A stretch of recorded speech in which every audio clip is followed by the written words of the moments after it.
Hello folks, my name is Mark, this is Why I Hate the World, how you guys doing? So there was a pretty bad mass shooting in New Zealand a couple days ago.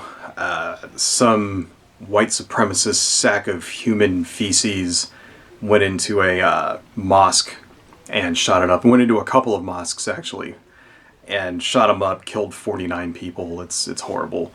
The thing about this one is that this guy live streamed it, which is like absolutely inhumane. I mean, words kind of fail me as to how crazy that is. How it's just like inhuman, right? So, who was this guy? Well, I don't want to like mention his name because, it's already, he's already infamous. He's already up there now with, the other mass shooting assholes, Andrews Breivik and like fucking those two Columbine assholes and Dylan Roof and stuff like that, which is exactly what this guy wanted. He wants to get that notorious fame.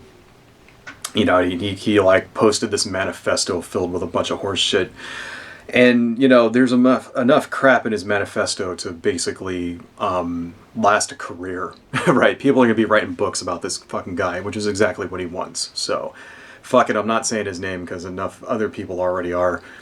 The thing about his manifesto is that the majority of it is typical white supremacist horseshit. Okay.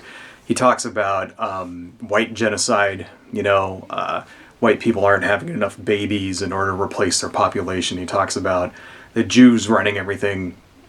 He talks about Islamic terrorism and immigrants and stuff like that. Apparently this guy really hated immigrants. He really hated Muslims and that kind of thing. And, that's the standard shit that you always see everywhere on the seedier parts of the internet. Places like Vote, the seedier parts of Reddit, 4chan, right? There's a constant stream of that shit. Constantly, And it looks to me like this guy, his main audience was those people.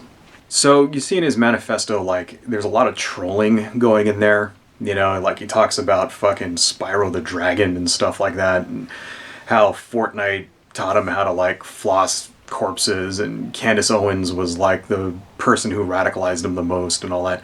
That's all bullshit. All right, that's there so that a reporter from the mainstream news will report on it by accident, and take it seriously. And then someone will post it on the internet and fucking him and all his friends can laugh at it. Okay. That's why that shit's there. It's like one big fucking troll. Right. The white supremacist shit I don't think is a troll. I think he was absolutely deadly serious about all that. Right. Serious enough to go kill 49 people. I mean, if that was a troll, then that's the most dedicated troll I've ever seen. Because that's the thing, like, this guy was radicalized online. Okay, like, we always, like, whenever we see something like this, we always want to say, like, how did this happen? How did this guy get like this? Well, he got like this because of the internet. Okay, there wasn't any particular person that radicalized him. This guy mentions Donald Trump in his manifesto, right? And some people here are trying to blame Trump for this. This guy had nothing to do with Trump, right? This dude is Australian. He's never been to a fucking Trump rally, right? And even if he did, it's not like you're just a normal person and then you walk into a Trump rally and then suddenly you turn into a white supremacist, insane mass shooter. That's bullshit, okay? The kind of hatred that this guy had takes years of percolating. And for him to get radicalized. Years and years of the same, self-reinforcing bullshit piling up on him. Right?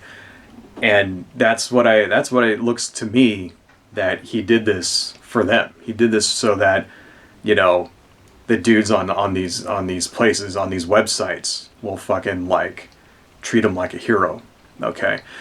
And in some sense that actually worked, right? So when he live streamed, he said fucking subscribe to PewDiePie, right? That's a meme, all right? He had shit written on his guns there. That's another meme. He was doing that for the guys back watching it on the internet so they would laugh at him, okay? And all the way up until when he actually did it, it was all a joke. Everybody would, go to 4chan, there's posts where, like, One guy says, you ain't gonna fucking do nothing. Right. It was all a joke, because everything's a fucking joke to these people until it's not a joke anymore. Right. Somebody, you know, it's all a game. You gotta remember this stuff, right? So when somebody on 4chan or on Reddit or whatever posts some horrible shit, or they make up some stupid ass meme like, you know, it's okay to be white, or another one that they were doing was over Halloween. You know, they posted pictures of skeletons and it said, we're all white on the inside, stuff like that, right? It is all a game to those people. It's just there to get a reaction. The whole it's okay to be white thing was there to fuck with SJWs so that they could laugh at them. That's, you know, it's all a game until someone doesn't, you know, until somebody takes it too far. And when the actual shooting started happening, right, on these places, you started seeing people posting, you know, holy fuck, this guy's real, right? You start seeing that. You start seeing people realizing that shit, this guy's actually doing it. And they're even on 4chan, there were posts like, I feel disgusted, you know, that kind of thing, right? So even the people there are human as well. You gotta remember that shit. But there's a small little group of people that were egging them on, right? Even, right, you know, go to Reddit, go to the Donald on Reddit. There's like post after post of people defending this fucking guy, right? And that's, you know, that's the disgusting part about it. I mean, how does this shit happen? You know, well, the white supremacist thing, we know very well how people get radicalized through white supremacy and white nationalism on the internet.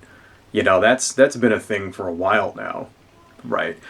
And the way you stop that is by basically having a counter narrative, right?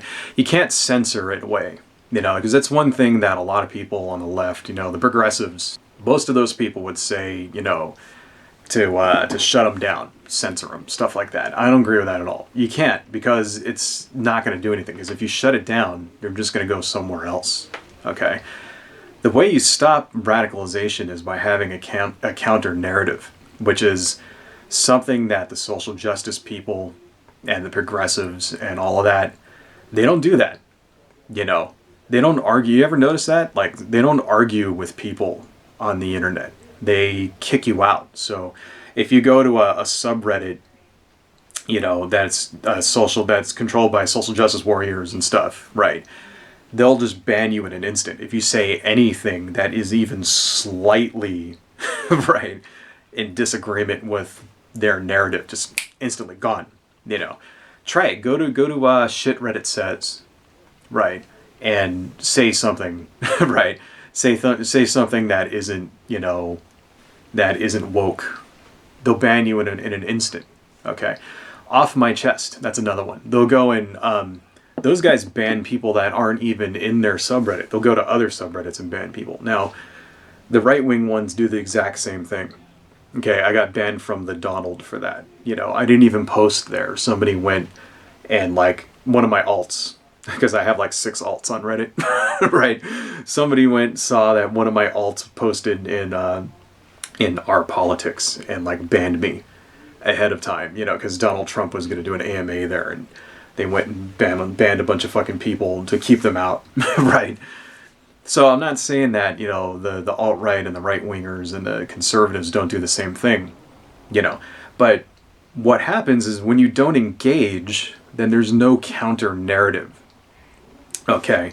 That shit's important. There needs to be a counter-narrative. There needs to be places so that when someone who's, you know, alienated and mentally ill goes on the internet, they don't just get bombarded with crazy hate, you know, hate speech and conservative fucking white supremacy. They need to have somebody else there counterbalancing it. That's how you reduce shit like this, okay?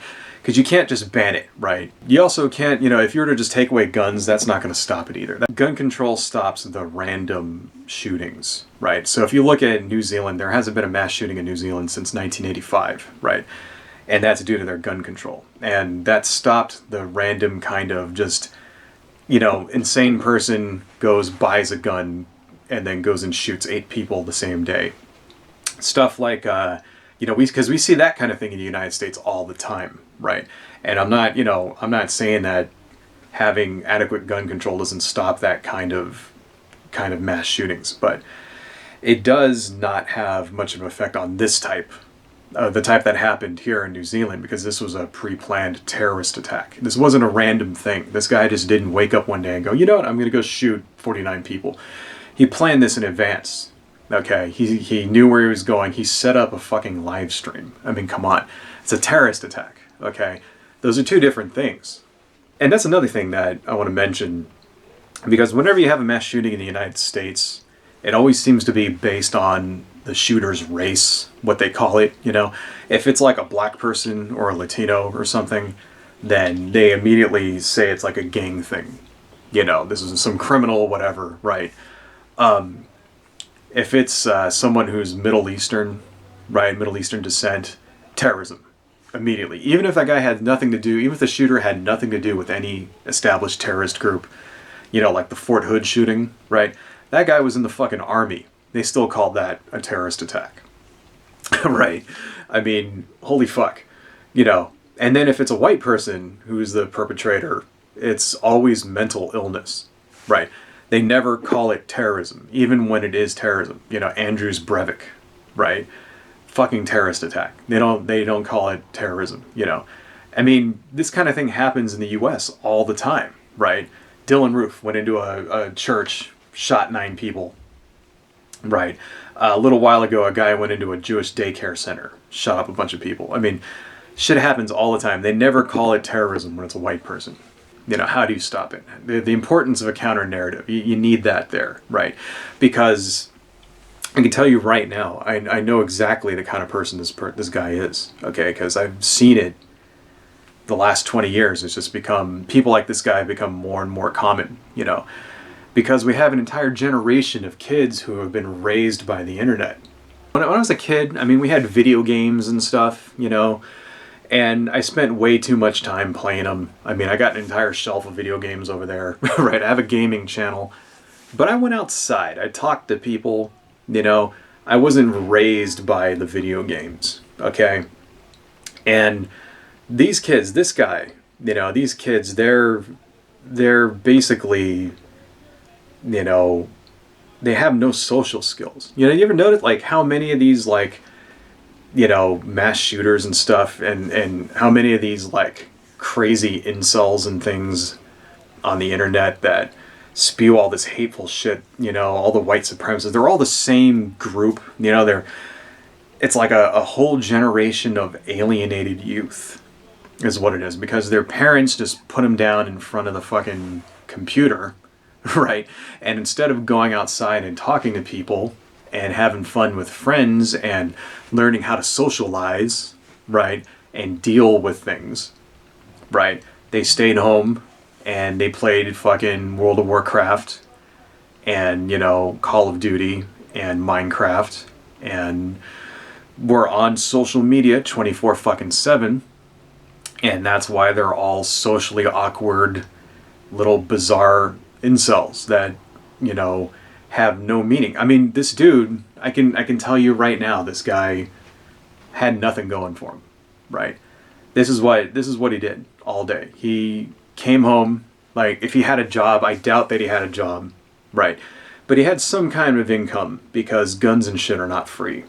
So whether it was his parents supporting him, whether he was using Bitcoin or some shit, mining Bitcoin, something like that, he had some kind of job, right? But he probably didn't like it. Probably came home, probably had no actual human contact with anybody. And his entire, like, social life was online. Okay? Because he's not the only one. There are hundreds of thousands of people like that now. You know, NEETs, not in education or training. Alright? It's like a fucking joke now on 4chan, like on those places that I mentioned, 4chan, Reddit, NEETs, you know, guys that stay home all day and just fucking shitpost and play video games and masturbate and try to one-up each other on the internet about how, like, ironic and funny and disgusting they can be. Okay. And, you know, this guy just took it one step too fucking far. Alright? That's why he dropped all those memes in his manifesto, right? That's why he said subscribe to PewDiePie before he started shooting everybody. That's why he had shit written on his guns, right? It's all one big fucking joke. You can't stop it. You can't stop it. If you were to like ban all of these places, if you were to like get, you know, moderators in there and kick all the Nazis out, they're just going to go somewhere else, right? If you were to like get rid of all, you can't get rid of all the guns in the country. That's not going to fucking work. That's actually one thing that this guy said in his manifesto, was that he wanted in America the liberals to like try to ban guns, and then that'll start a, you know, civil war and shit. And it's like, the fuck out of here. That's another white supremacist fucking fever dream. They think there's going to be another civil war. That's never going to happen. You know, you can't stop that. Like, there's no way that you can police this and catch everybody that's going to become a mass shooter. You know, you can't stop people from getting, you know, radicalized by force. The only way you can do it is by engaging, right? And really the only counterforce on the internet right now are the liberals, people like me, people like the SJWs, you know. Some people are doing it, right? Counterpoints on YouTube is actually someone that's starting to change people's minds, you know. That's how you got to do it. You got to engage rationally, and you got to use logic, right? And you have to explain why it's bad, right? When, you know, why things like the white genocide conspiracy theory is a load of shit, right?